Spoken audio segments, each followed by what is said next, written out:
하나님께서 우리에게 주신 말씀은 로마서 13장 11절부터 14절까지의 말씀입니다. 신약성경 257쪽에 있습니다.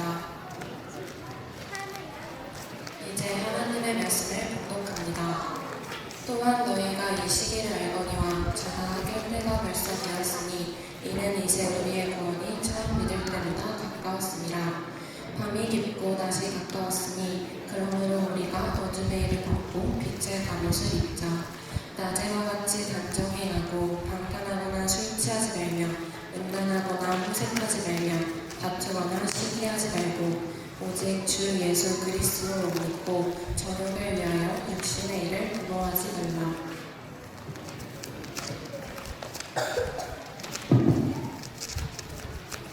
네, 이어서 오늘 하나님께서 우리에게 주시는 말씀은 요한일서 2장 8절로 11절 말씀입니다. 요한일서 2장 8절로 11절 말씀입니다. 다 찾으신 줄 알고 제가 대표로 봉독하겠습니다. 다시 내가 너희에게 새 계명을 쓰노니 그에게와 너희에게도 참된 것이라. 이는 어둠이 지나가고 참 빛이 벌써 비침이니라. 빛 가운데 있다 하면서 그 형제를 미워하는 자는 지금까지 어둠에 있는 자요. 그의 형제를 사랑하는 자는 빛 가운데 거하여 자기 속에 거리낌이 없으나 그의 형제를 미워하는 자는 어둠에 있고 또 어둠에 행하며 갈 곳을 알지 못하나니 이는 그 어둠이 그의 눈을 멀게 하였습니다. 아멘.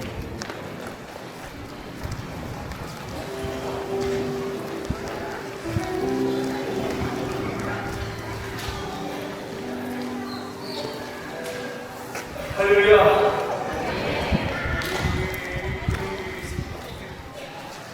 너무 좋네요. 할렐루야. 자, 우리 다 같이 동인부 보시면서 자, 할렐루야 인사하겠습니다. 할렐루야. 네. 자, 우리 한번 더 할까요? 우리 동인들은 하나님 앞에 할렐루야를 할 때 좀 멋지게 하시는 것 같습니다. 자, 우리 몸을 한번 더 인사하겠습니다. 할렐루야. 하나님을 찬양합니다. 마음으로 찬양합니다. 이번 50주년 기념을 맞이해서 전교육 수련회 마지막 날 진행 중에 있습니다. 제가 1년 전에 이 수련회를 생각할 때에 어떻게 될까 정하게 했는데 하나님께서 이 수련회를 계획하게 하셨고 진행해 주셨고 지금까지 함께 하고 계신 줄로 믿습니다. 신년 50년을 맞이하면서 제가 1년 동안 촘촘하게 한 달씩 계획을 세웠는데요. 그 가운데 가장 무더위, 이 여름에 광복절을 맞이할 때에 바로 희년, 우리에게 자유를 선포하는 이 희년을 정말 경험하기 위해서 온종일 함께 수련을 하고 있는데요. 지금까지 함께 하신 여러분들 감사를 드리고 또 여러 가지 개인적인 일로 인해서 사업을 위해서 오늘 함께 하신 참 하루만 함께 하신 분도 있지만 모두 함께 빛을 들고 오늘 나아갈 수 있는 그런 시간 되길 바랍니다. 이번 수련을 하면서 우리 성도님들에게 제가 다시 한번 놀라게 됐습니다.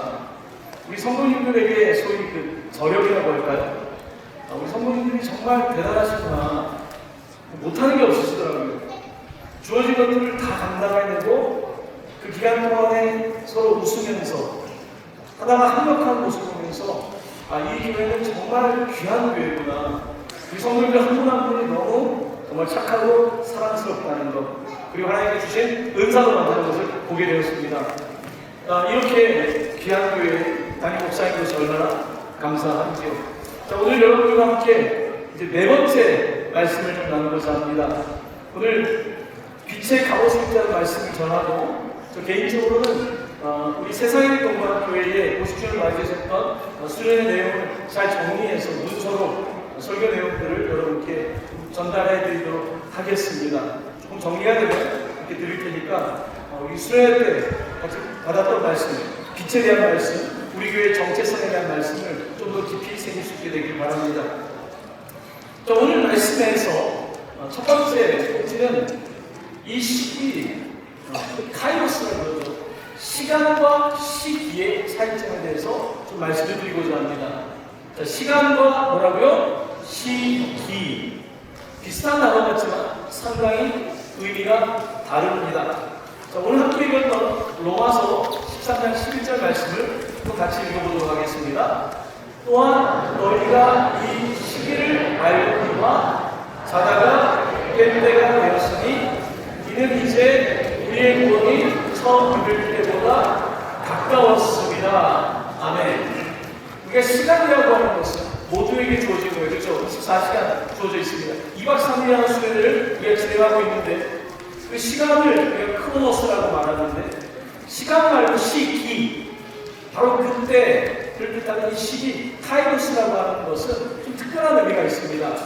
사전적 정의를 말씀드리면요, 이 시기 카이로스는 기회라는 뜻이고요, 적기라는 뜻이고 결정적 순간, 양적인 시간이 아니라 질적 시간이라고 표현합니다. 이 카이로스라고 하는 단어는 사실 신의 이름입니다. 그리스 로마 신의 이름인데요. 이 카이로스 신을 제가 한번 여러분께 화면에 보여드릴게요. 카이로스 신의 특징이 있습니다. 우리 친구들, 자, 카이로스 신을 보니까 어떤 특징이 있습니까? 대머리예요. 대머리, 탈모. 네. 카이로스 신의 특징은 우리 친구들이 잘 알고 있는 것처럼 바로 대머리 탈모예요. 이렇게 생긴 분들, 장로님들 중에 좀 있죠? 주변에 좀 이렇게 생긴 분들 여기 좀 계신 것 같은데요. 자, 그런데 이 카이로스 신의 특징이 뭐냐면, 자, 오는 시간은 앞에 머리카락이 있어서 잡을 수가 있어요. 근데 그 머리가 지나가면 대머리라도 잡을 수가 없어요. 이게 카이로스라는 뜻이에요. 자, 시간이 있는데 시간은 지나가고 있어요. 그때 그것을 잡을 수 있을 때 잡아야지, 놓치면 뒤에 대머리예요. 잡을 수가 없어요. 자, 이제 지나가다가 비슷하게 생긴 사람 보면 내가 나의 때를 생각해야 되겠구나, 카이로스를 생각해야 되겠구나, 아시겠죠? 자, 그런데 이 카이로스 신에 지금 발톱은 안 나오는데 발에 날개가 있고 어깨도 날개가 있어요. 무슨 뜻이냐면 이 시기는 날아간다는 거예요. 우리 친구들의 요 나이는 시기가 있어요. 여러분 부모님들 좀 후회되는 거 있잖아요, 솔직히. 그때 그 시기에 내가 이걸 했어야 되는데 그 시기를 놓친 거예요. 그래서 시간을 갖는 거예요. 우리 청년들도 시간이 있는데 그 시기가 있는 거예요. 뿐만 아니라 우리 지금 노년층, 우리 다 할 것 없이 여전히 우리에게는 시기가 있는 거예요. 카이로스가 있는 것입니다. 그런데 우리가 이 카이로스를 놓치게 되면 어떨까요? 그냥 시간만 지나가게 되는 건 아니겠습니까? 자, 제가 또 이 그림에 보면요, 또 저울을 들고 있어요. 저울은 뭐냐면 무게를 재는 거예요. 이 시간, 이 무게가 있는 시간을 잘 재고 칼을 들고 그것을 사진해야 되는 거예요. 그게 카이로스란 말입니다. 자, 제가 이 시기에 대해서, 시간이 아니라 시기에 대해서 말씀을 드렸는데, 자, 우리 다시 한번 말씀 11절을 보시면 사도 바울은 로마에 있는 교회에게 이렇게 편지하고 있습니다.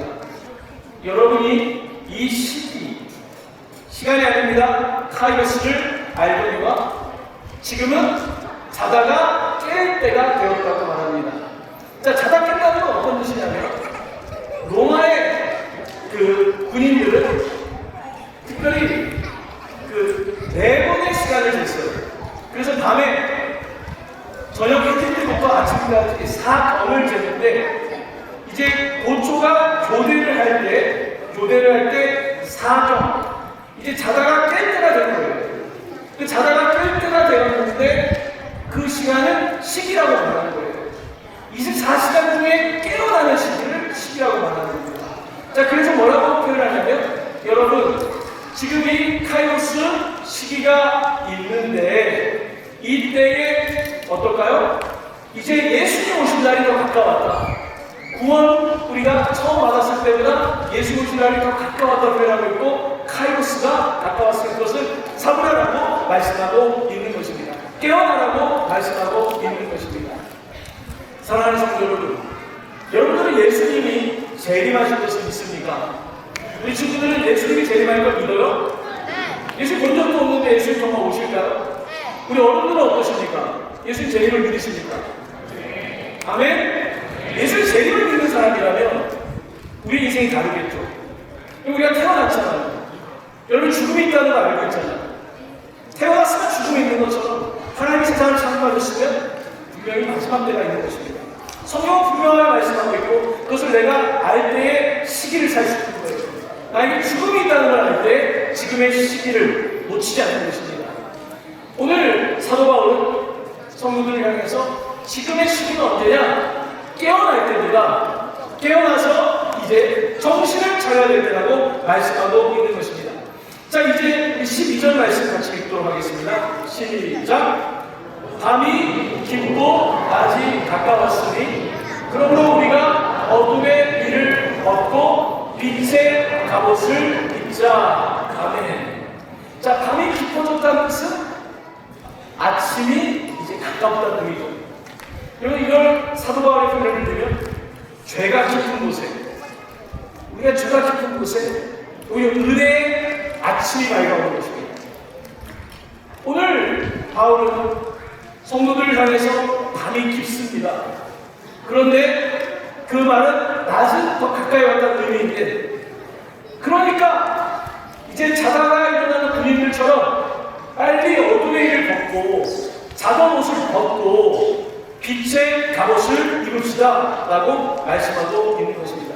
군인들이 갑옷을 입고 전쟁에 나가야 되는 것처럼 우리 그리스도인들을 향해서도 빛의 갑옷을 입고 나아가자고 말씀하고 있는 것입니다. 자, 오늘 그런데 이 갑옷에 대해서 조금 더 생각해 보려고 하는데, 이 갑옷은 오늘 성경의 원어에서는 복수용으로 되어 있습니다. 그러니까 갑옷은 머리부터 발끝까지 들어가는 모든 이 전투 복장을 일컬어서 오늘 갑옷이라고 표현하고 있는데 빛의 갑옷을 입으라고 말씀하고 있습니다. 사도 바울은 에베소서에서 이 갑옷에 대해서 굉장히 상세하게 말씀을 전하고 있는데, 우리 에베소 6장 14절 17절 말씀을 한번 같이 읽어보도록 하겠습니다. 시작! 그런즉 서서 진리로 너희를 지키고 의의 후신경을 붙이고 평안의 복음이 준비한 것으로 신을 신고 모든 것 위에 믿음의 방패를 가지고 능히 악한 자의 모든 불화살을 추격하고 구원의 투구와 성령의 검 곧 하나님의 말씀을 가지라. 아멘. 아멘. 자, 오늘 에베소서에서 이제 전신 갑주를 입으라고 말씀하고 있는데, 이 내용을 잠깐 화면을 보여드리면요, 이 화면에 이제 전신 갑주를 입는 순서대로 나와 있고, 오늘 기록된 말씀은 옷을 입는 순서대로 되어 있다는 사실 여러분 한번 다시 기억하시기 바라는데요. 자, 첫 번째 보시면 첫 번째 갑옷을 입을 때 화면에 보니까 우리 친구들 뭘 먼저 입었을까요? 벨트를 했어요. 허리띠를 했어요. 자, 우리가 생각해야 되는 것이, 전쟁에 나갈 때 왜 허리띠를 먼저 하냐면, 당시 로마 사람들은 긴 콩으로 된 옷을 입지 않았습니까? 허리띠를 매야 돼요. 허리띠를 매는데 이 허리띠가 중요한 것은 허리띠에 칼도 넣어야 되고 필요한 것들을 넣어야 되고, 가장 이것을 딱 중심을 잡아야 되는 거예요. 그래서 허리띠를 피는데, 사도 바울은 그 허리띠가 무엇이냐? 진리라고 표현하겠습니다. 진리의 허리띠를 떼어라. 진리의 허리띠. 우리로 말하면 하나님의 말씀, 가장 기본적인 것, 이것을 딱 띄고 그 다음에 다음 복장을 착용해야 되는 것입니다. 오늘 우리가 살아가는 때는 진리가 무엇인지 알 수가 없어요. 사람들은 저마다 철학을 이야기하고 문화를 말하지만 어떤 것이 진리인지 사람들은 헷갈려하고 있습니다. 오늘 우리 그리스도인들에게는 하나님의 21권의 말씀이 있고, 성령께서 진리의 영이신 성령께서 우리가 말씀하실 때 우리가 진리의 허리띠를 하고, 이것이 첫 번째가 되어야 되는 것이에요. 자, 두 번째는, 자, 화면을 보면 두 번째 뭘까요? 두 번째 뭐예요? 그림을 보니까 갑옷이죠. 갑옷인데 바로 심장을 말하는 호심경, 심장을 보호해서 호심경이에요. 심장을, 가장 중요한 심장을 보호하기 위해서 여기에 갑옷을 하는데, 이게 전체 중에 가장 무거워요. 왜냐하면 심장은 그만큼 중요하기 때문에 적이 칼로 찌를 때 막아야 되기 때문에 호심경을 한 것입니다. 자, 그런데 사도 바울은 이 호심경을 뭐라고 부르고 있냐면 의의 호심경 호신경이라고 부르고 있어요. 의의 호신경. 자, 의가 뭘까? 공의, 정의, 의는 무엇일까? 제가 여러분께 예전에도 한번 말씀드렸었는데 의라는 한자로 말씀드릴게요. 자, 우리 친구들 한자 좀 알아요? 잘 몰라요? 자, 오늘 배우면 되는데 위에 있는 글자가 의자예요. 근데 이 글자는 두 개의 한자가 연결되어 있어요. 아래쪽은 아, 자아, 나를 잘하라는 거죠. 나를 뜻하는 게 나. 내가 있고 위에는 모양 보니까 양의 빛처럼 생겼죠. 양자가 있어요. 그래서 의자는 내 위에 뭐가 있어요? 양이 있어요. 아, 이게 무슨 뜻일까? 내 위에 양이 있다. 나는 양이. 우리는 말씀 속에서 양을 알고 있어요. 6월절에 어린 양의 피로 발랐더니 그 피를 볼 때에 하나님께서 넘어가셨어요. 어린 양으로서 예수 그리스도의 십자가에 달려 돌아가실 때 바로 그 피가 우리를 구원해 주셨어요. 우리의 심장을 지켜주시는, 우리를 구원해 주시는 바로 어린 양이 우리 위에 있는 거예요. 사람들은 의롭다 할 때 나는 다른 사람들보다 더 착해, 나는 죄를 짓지 않았어, 나는 더 의로운 사람이라고 생각합니다. 하지만 성경은요, 그 사람이 의롭지 않다는 거예요. 내가 죄인을 깨닫고 나 스스로는 아무것도 할 수 없는 사람임을 고백할 때 바로 어린 양을, 예수 그리스도를 우리의 중심에, 우리 위에 모실 때 그것을 의라고 부르고 있는 것입니다. 그렇게 할 때 여러분의 심장을 보호할 수 있어요. 여러분, 자기 의가 많은 사람 보셨습니까? 의가 많은 사람은요, 남을 정죄하고 비판하고 기쁨이 없어요. 내가 옳아요, 저 사람은 틀렸어요. 이 사람은 진짜 의를 모르는 사람이에요. 사도 바울은 예수를 만난 다음에 자기 위해 예수님을 모셨어요. 어린 양을 모시고 나니까 아, 이게 의구나 알게 된 것이에요. 사랑하는 성도 여러분, 진리의 허리띠를 하고 나는 내가 진리아가 아닙니다. 진리의 허리띠를 하고 그곳에 어린 양의 그 피로 우리 심장을 주님께 드릴 때 의의 호신경을 하게 되는 것입니다. 자, 조금 전에 봤던 다시 한번 그림을 보여드리면 세 번째 뭘 착용해야 될까요? 세 번째는 뭐예요? 화면에 보니까 세 번째는 바로 신발이에요. 신발만이 아니라 하체를 보호하는 군화까지 긴 신발을 말하는 거예요. 자, 그런데 우리 군인으로서 군화를 신을 때 군화는 어떤 특징이 있어요? 장거리를 걸어갈 때 군화를 신고 가야 돼요. 다른 신발을 신으면 다른 신발은 해치게 되고 그 신발이 보호를 못하는 거예요. 그래서 이 신발을 신어야 되는데 로마 군인의 신발 밑에는 아주 뾰족한 목 같은 게 박혀 있었어요. 그래서 전쟁에 가서 싸울 때 바닥에 딱 다리를 대고 있으면 밀리지 않는 거예요. 안 그러면 미끄러질 거 아니에요. 그래서 이 신발은 평안의 신발이라고 불러요. 평안의 신발을 신고 걸어갈 수 있어야 되고, 전쟁할 때 딱 자리를 잡고 싸울 수 있는 평안의 신발을 신는 거예요. 자, 그러니까 지금까지 허리에 띠를 맺고 가운데 여기에 의의 호신경을 했고 그리고 평안의 신발을 신었어요. 자, 네 번째는 뭘까요? 네 번째는 방패. 자, 이제 방패를 두는데 이 방패는 그 로마 시대 방패는 작은 방패가 아니에요. 그 다음 화면을 보여드리면요, 엄청 커요. 문처럼 커요. 그래서 이 로마의 방패는 이 불 화살이 올 때, 작은 화살이 아니에요. 불을 붙여가지고 보낼 때 불을 막아낼 수 있어야 돼요. 그래서 방패가 중요한데 방패는 혼자만 되는 게 아니라 우리 전부 다 스크럼을 짠다는 거죠. 스크럼을 짜가지고 방패를 다 같이 들면 불화살이 나와도 막을 수가 있는 거예요. 이 방패는 믿음의 방패예요. 내가 먼저 죄가 들어와서 이 마음의 욕심과 거짓과 음욕과 이런 것들이 이미 들어와 버리면 막을 수가 없어요. 먼저는 믿음의 방패를 들어야 되는데, 여러분, 믿음이란 나 혼자만 하는 게 아닙니다. 나 혼자서 믿음을 지키는 주겠다는 것은 교만한 거예요. 잘못된 거예요. 믿음은 반드시 옆에 있는 사람들과 함께 스크럼을 짜야 되는 거예요. 그래서 믿음의 방패를 딱 들 수 있어야 될 것 아니겠습니까? 믿음의 방패. 우리 옆에 있는 친구들이 중요해요. 어릴 때부터 같이 믿음의 방패를 들어야 돼요.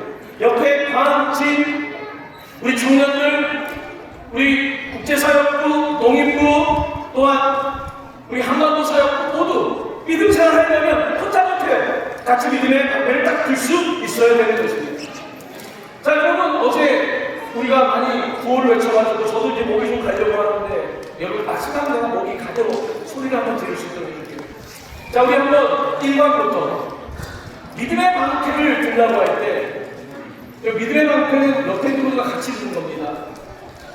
자, 믿음의 방패를 제가 다시 밑으로 말하면 여러분은 제가 다시 밑으로 말하면 다시 하면 빛으로 하면서 방패를 옆에 있는 분들과 함께 믿음으로 딱 드시기 바랍니다. 이거 한번 해보겠습니다. 다시! 이제 벌써 상품이 없으니까, 벌써 추첨이 없으니까 벌써 힘이. 자, 1번 다시 한번 마지막 목이 나갈 때까지. 다시! 맞습니다. 옆에 있는 여러분의 동역자들이 같이 믿음의 방패를 든 사람들이에요. 2번 준비됐습니까? 다시! 맞습니다. 여러분의 친구들이 같이 방패를 들 사람. 3번 다시! 여기 다음 친구보다 이쪽에도 소리가 센 것 같아요. 자, 4번 다시! 자, 5번 다시! 내치고! 자, 그 다음에 6방이죠. 국제사역부, 그 다음에 한반도 사역부, 우리 다 포함해서 다시! 우와, 우리 외국에서 네팔 학생들을 많이 오셨는데, 자, 우리 한국어를 배우고 있는 분들만 하겠습니다. 밑으로, 알겠죠? 자, 다시! 한국분 빼고. 자, 우리 얼마나 한국어를 많이 공부했는지 다시! 지금 한국어를 열심히 배우죠. 우리 한번 박수 한번 해주세요.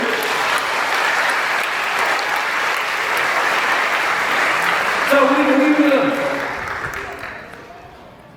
목소리는 아니지만 강력한 액션으로. 잠깐. 우리 교회 농민부가 전국에서 가장 뜨거운 농민부입니다. 정말 놀라운 농민부고요.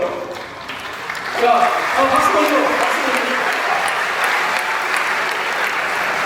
자, 농민부 제가 다시 같이 동시에 하면 여러분들은 밑으로 방패를 쫙 드는 겁니다. 다시!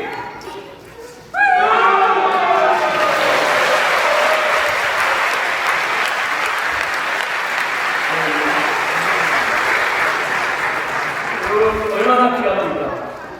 옆에 형제와 자매가 있다는 거. 외롭지 않게. 우리 북에서 왔는데 옆에 형제 자매가 있고, 우리 같이 식사를 나눠줄 사람들이 있고, 우리 아이들에게 친구가 필요하고, 우리 모두에게 필요한데 바로 다시 2층. 자, 우리 2층은 광도가 섞여 있을 것 같은데 2층은 더 강력하게 가져가도록 1층까지 덮을 수 있도록 다시 2층을 크게 외치기 바랍니다. 다시!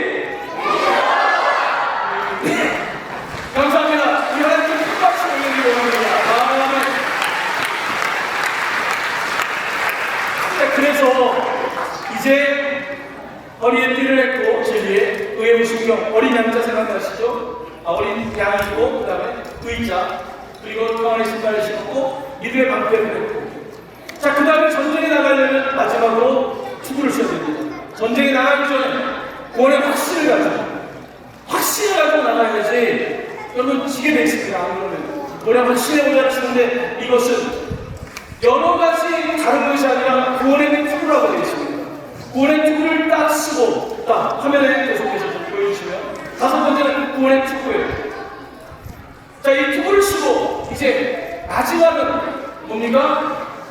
성령의 검이고 곧 하나님의 말씀입니다. 자, 이 다른 것들은 전부 다 방어용인데 공격용은 딱 하나예요. 뭐예요? 바로 말씀의 검입니다. 성령의 검입니다. 자, 이 말씀은 어떻게 세상을 이길 수 있는가? 이 말씀이란 단어는 원리, 하나님의 어떤 원칙, 이런 뜻의 로고스가 있습니다. 그런데 하나님 말씀을 내가 받을 때 나에게 주신 말씀은 레마가 되는 것입니다. 자, 여기에 기록된 표현은 하나님이 주신 일반적인 어떤 말씀이 아닙니다. 어떤 원칙적인 말씀이 아니라 여기에 기록된 말씀은 레마의 말씀인 거예요. 전쟁에 나가서 싸우려면 여러분들이 상황이 다 다르지 않습니까? 여러분들이 처한 상황이 다 다를 때 그냥 전쟁에 나가서 승리할 수 있는 방법은 뭐냐면 여러분에게 주신 말씀이 있어야 된다는 것입니다. 나에게 주신 말씀, 내가 읽고 외우고 묵상한 말씀이 있을 때 그 말씀을 가지고 싸울 수가 있는 것입니다. 말씀의 얘기가 먼지 가운데 있으면 이 말씀은 검이 될 수가 없습니다. 나의 검이 되기 위해서 이 말씀이 나의 것이 되고 이 말씀을 내가 믿고 나아갈 때에 어둠에 맞서 싸울 수가 있는 것입니다. 이것이 빛의 갑옷의 완성입니다. 자, 여러분들 이제 다 기억나시죠? 첫 번째 뭐부터 해야 됩니까? 진리의 허리띠. 그 다음에 위에는 의의 호심경, 아래는 평안의 신발, 그 다음에 믿음의 방패, 그리고 구원의 투구, 그리고 말씀, 성령의 말씀을 내 말을 붙잡고 나아가는 것입니다. 이것이 빛의 갑옷을 입는 것입니다. 자, 그런데 이 빛의 갑옷을 입고 싶은데 여러분, 나도 빛의 갑옷을 입고 싶은데 어떻게 입을 수가 있을까요? 제가 이것을 놓고서 말씀을 준비하면서 하나님께서 제 마음에 도전을 주신 사람이십니다. 어떻게 하면 빛을 갑옷으로 입을 수 있을까?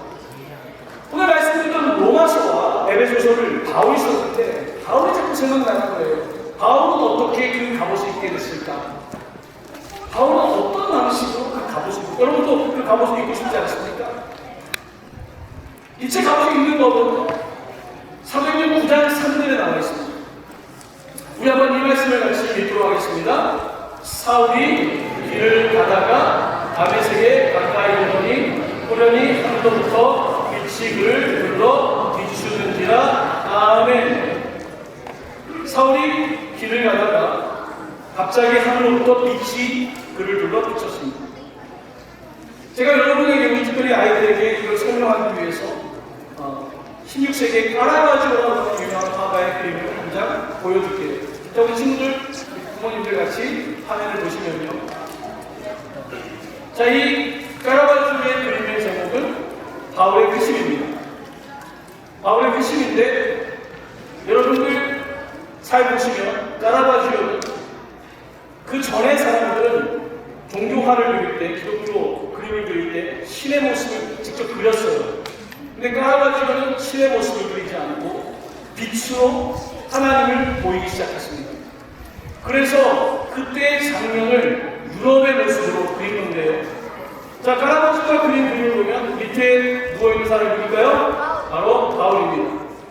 자, 바울의 근데 모습은 어떻습니까? 바울은 지금 앞을 보지 못하고 있고요. 말에서 떨어진 상태고요. 손은 하늘을 향하고 있습니다. 자기의 길을 걸었고 예수 믿는 사람을 죽이기 위해서 자기의 길을 가던 사람이 말에서 떨어지게 됩니다. 그리고 자기 가운데 빛이 비춥니다. 감당할 수 없는 빛이 비춰집니다. 그러면서 그는 손을 듭니다. 천부여 의지없어서 손 들고 옵니다. 그는 손을 들게 되고요.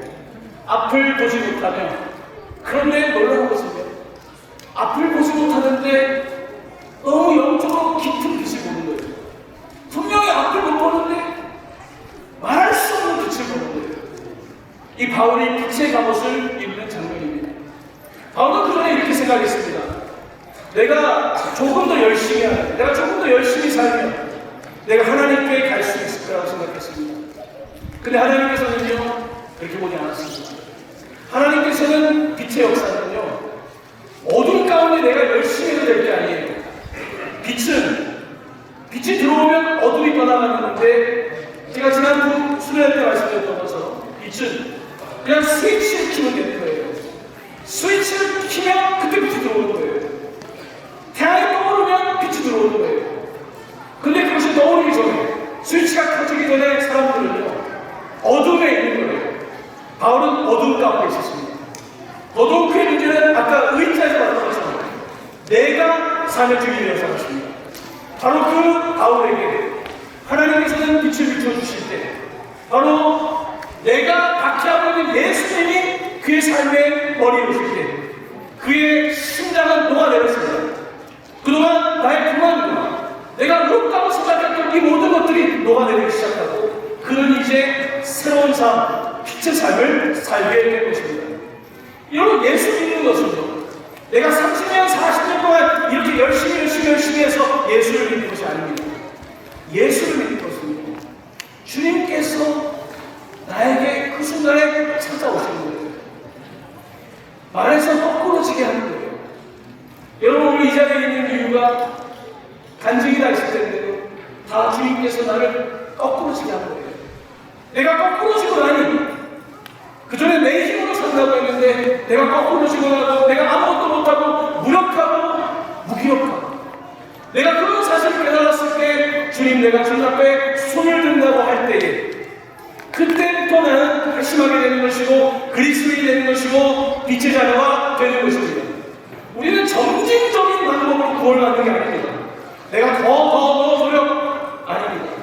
구원은 하나님의 주권에 있고 우리가 하나님 앞에 두 손 두 발을 다 들 때에 그때 비로소 구원의 삶, 빛이 찾아오게 되는 것입니다. 그러므로 공교롭게도 우리가 완전히 넘어질 때 그때가 하나님의 때, 가장 어두운 때 그 다음에 아침이 찾아오는 것입니다. 오늘 이 말씀 듣는 사랑하는 성도 가운데 빛의 역사가 여러분 가운데 있기를 간절히 축원합니다. 여러분에게 빛이 찾아오실 때 이게 주님의 말씀이었구나, 말씀이 이런 거였구나, 이게 눈이 뜨이고 보이기를 시작하는 것입니다. 제가 사실 오늘 여러분들에게 아이들과 설교를 하다 보니까 설교를 좀 줄여야 되는데 습관대로 설교 말씀을 굉장히 많이 썼습니다. 이걸 다 하면 여러분들은 밥도 못 먹고 슈퍼마켓도 못 가고 우리 친구들은 더 힘들 것 같다는데 목사님이 이 두 장을 안 하려고 그래요. 너 좋아하는 거니? 너는 이렇게 좋아하는 건 사회생활을 못하는 거야. 아, 목사님 너무 아쉬워요. 목사님 말씀 더 듣고 싶어요. 여러분, 목사님 말씀 더 듣고 싶으시죠? 우리 어른들도 더 듣고 싶으시죠? 여러분은 사회생활을 많이 해가지고 속과 겉이 다르지 않습니까? 여러분, 제가 드리고 싶은 말씀을 다 드렸어요. 이제 마지막 오늘 요한 1서 이야기를 하고 마치는 거예요. 이것도 말씀 다시 볼게요. 2장 8절에서부터 11절까지는 자, 이제 얼마 안 남았으니까 우리 말씀 같이 읽어보겠습니다. 시작. 다시 내가 너희에게 새 계명을 쓰노니 그에게와 너희에게도 선된 것이라. 이는 어둠이 지나가고 참빛이 벌써 비치입니다.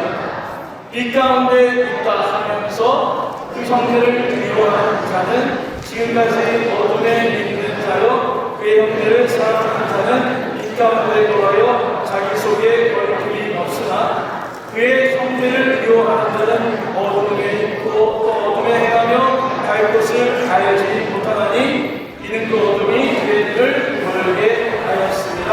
아멘. 9절부터 잠깐 말씀을 볼 건데요. 자, 이제 그러면 빛의 자녀로 산다는 것은, 빛의 갑옷을 입는다는 것은 어떤 뜻일까에 대한 말씀입니다.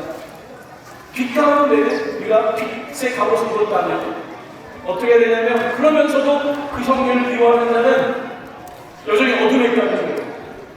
그 판결할 수 있는 방법이 미워하고 있는 나를 정한다는 거예요. 그래서 그 사람이 지금 미워하고 있다면 그 사람은 어둠에 있는 자라고 말씀합니다. 그 다음 말씀을 계속 보면요, 그의 형제를 사랑하는 자는 빛 가운데 거하여.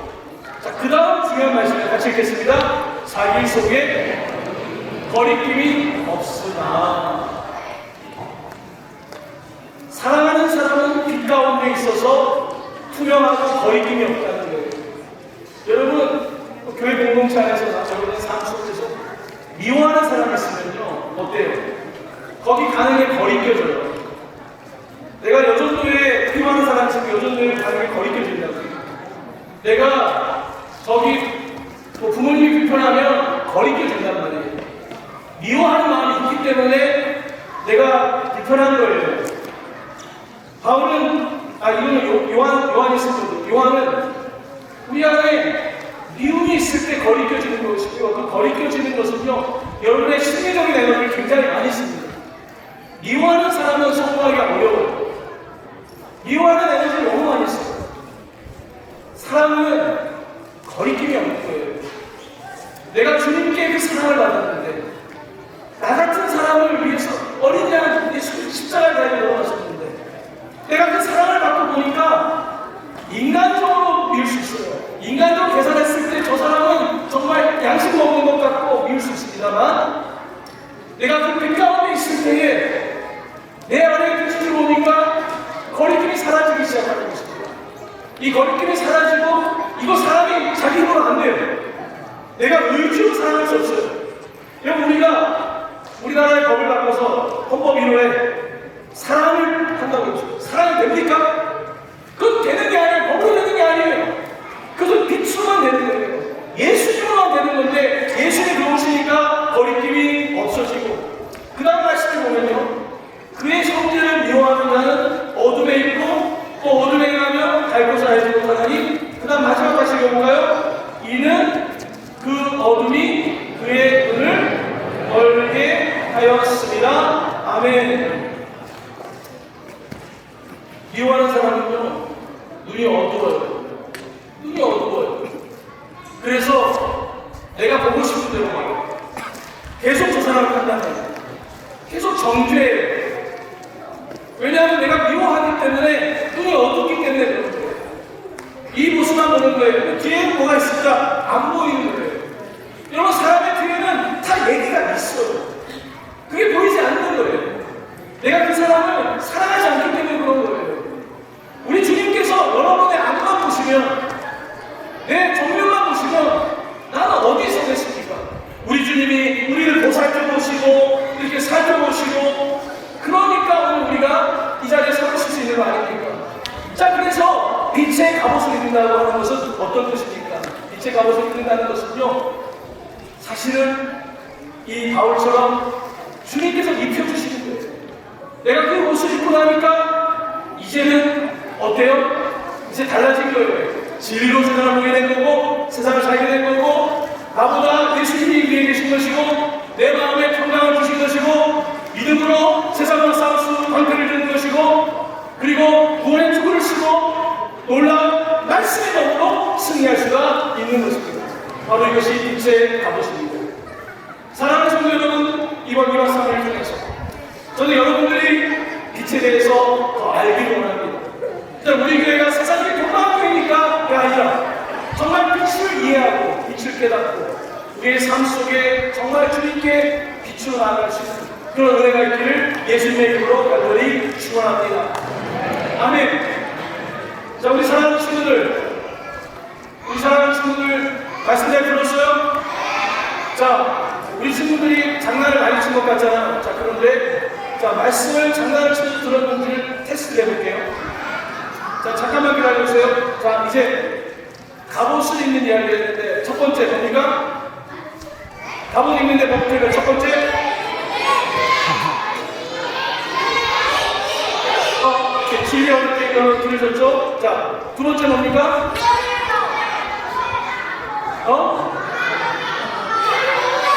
손으로 어디 멀리 가야 돼? 여기, 오케이. 자, 세 번째는 뭡니까? 세 번째 어디야? 신발. 자, 네 번째는 뭐예요? 방패. 무슨 방패? 믿음의 방패. 자, 그 다음은 뭐예요? 구원의 투구. 자, 투구. 자, 여기까지 했어요. 마지막은 성령의 것, 말씀의 것. 박수 한번 해주세요.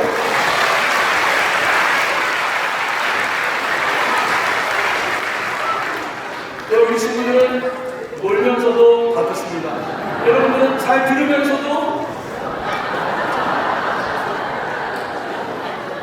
그래서 우리가 떠드는 것만 보면 아이들 보면서 아이들이 떠들어 그렇지만 사랑의 눈으로 보면 다 인정이 되고 있어요. 여러분 한번 해볼까요? 여러분들은 하지 않겠습니다. 여러분들을 신뢰하지 않아서가 아니라 여러분들을 믿기 때문에 각자 가져가셔서 말씀을 새기시면 좋겠습니다. 자, 이제 우리 다 함께 자리에서 다 일어나셔서 우리 친구 힘들었죠? 자리에서 일어나서 우리 학교 사장님일 텐데 빛의 자녀로서 빛의 사자로서 우리 한번 선포하며 찬양할 때 여러분 불 켜죠? 불 계속 켜시고 함께 돌아가도록 하겠습니다.